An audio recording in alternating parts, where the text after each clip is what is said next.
Good morning everybody, welcome to Sniper Photography. My name's Glenn Samuel, thanks for joining me. Look, today I'd like to talk to you about certain things that I read on a daily basis in photographic magazines and questions to editors and questions put to social media photography groups. And that question is a bit I don't know, a bit crook really. I don't know how to describe it, but the question is, what's better for sports photography? What brand? Canon or Nikon or Sony or Fuji? Or what's the best camera for landscape photography? Or what's the best camera for portraits? Well, quite frankly, all the cameras are good for that. A lot of them. People seem to be worried about brand or badge, what I call badge marking. Whether you shoot with Canon, Nikon, Pentax, Fuji, Sony, it doesn't matter. So there's no one camera that's designed for one purpose. You really should be thinking about your lenses or the glass that's attached to the front of that camera.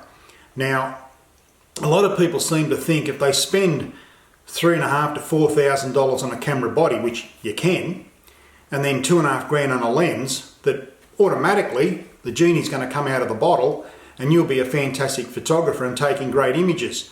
Well, I'm going to burst that bubble and send you hurtling back to reality, because that is not how it works. Photography doesn't work like that. It doesn't matter what camera you've got, it's the person behind it.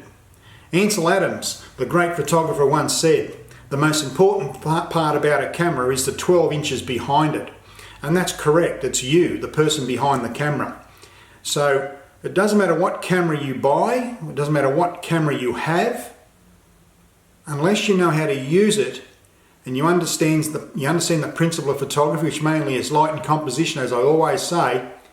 Well, it doesn't matter how much you spend on a camera. If you go out and spend thousands and thousands of dollars on your first camera and a couple of lenses, that just basically makes you a person with a very expensive camera. Now that's a bit harsh, I know, but some people need to hear this, because they're wasting their time and their money by going out and doing that. Sure, if you've got the money and you've got the confidence, go right ahead. But it's like when a P-plater gets their first car, they don't go out and buy a $70,000 car unless they have very rich parents. They go out and buy a $5,000, $10,000, $15,000 car, because if they're going to make mistakes, it's going to be in that first car. And it'll be the same with you with your photography. So part one is there's no designated camera for a designated genre of photography, because they will all take it. They'll all handle most conditions, most types of photography. But it's more so the lens that you should be considering.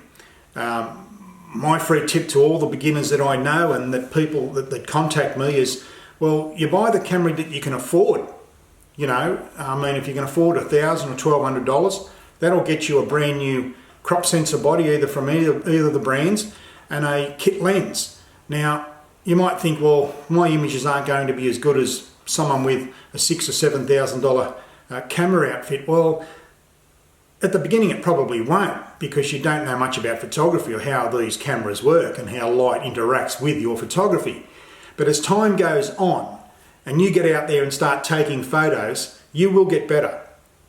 You will get better. It's inevitable. You will get better at this wonderful pastime.